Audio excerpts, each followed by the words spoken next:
Good evening, everybody. Tonight I have a game between Dead as the red Protoss and B-Dubs, myself, as the blue Terran here on Shattered Temple.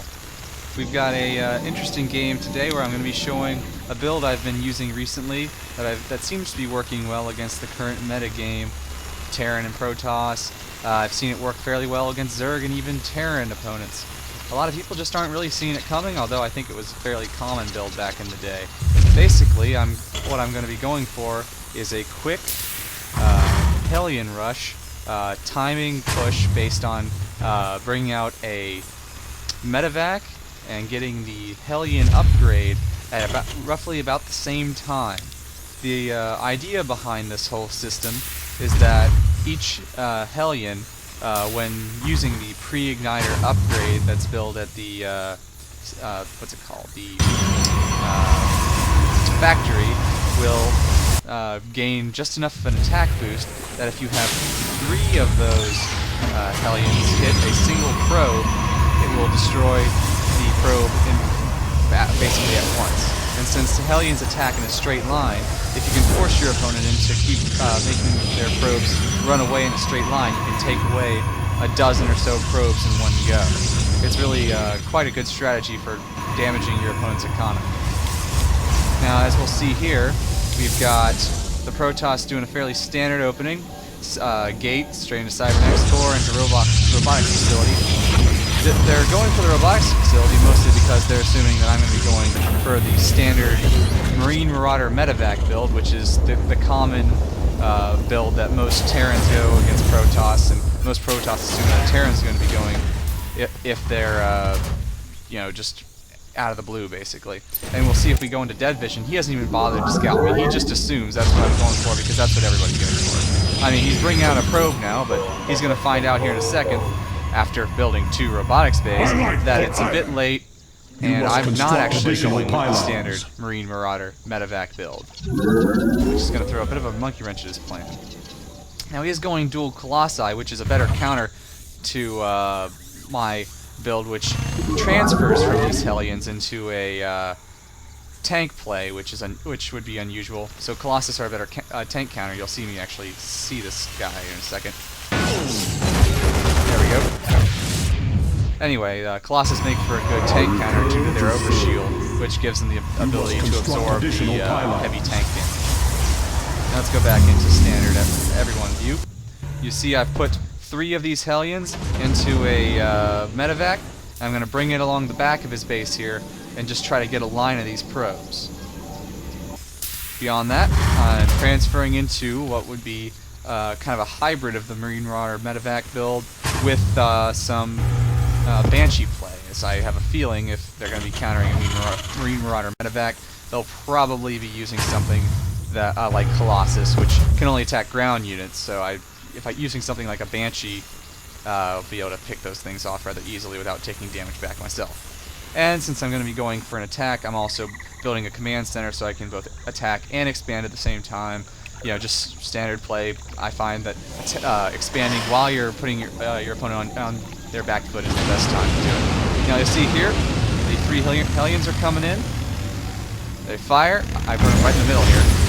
And I don't really get a good line up here until he starts to push away. Now he's pushing away. All those guys get in the line.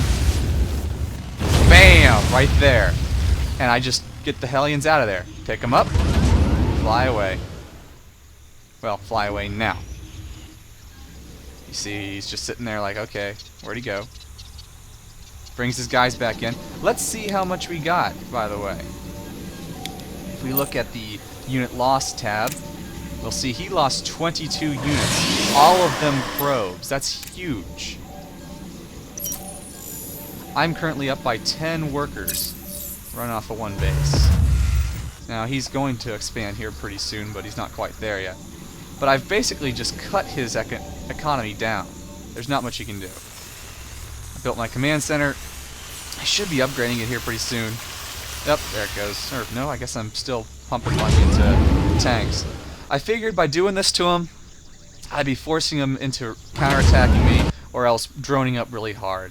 And if he droned up really hard, I would just build up my army and attack at my leisure. If he counterattacked, I'd make sure I had some bunkers up, had some siege tanks ready. My siege tank research isn't quite done. I got a little behind on that, and that's going to bite me here, as here comes his army with all those Colossus. Or not Colossus, I'm sorry, Immortals.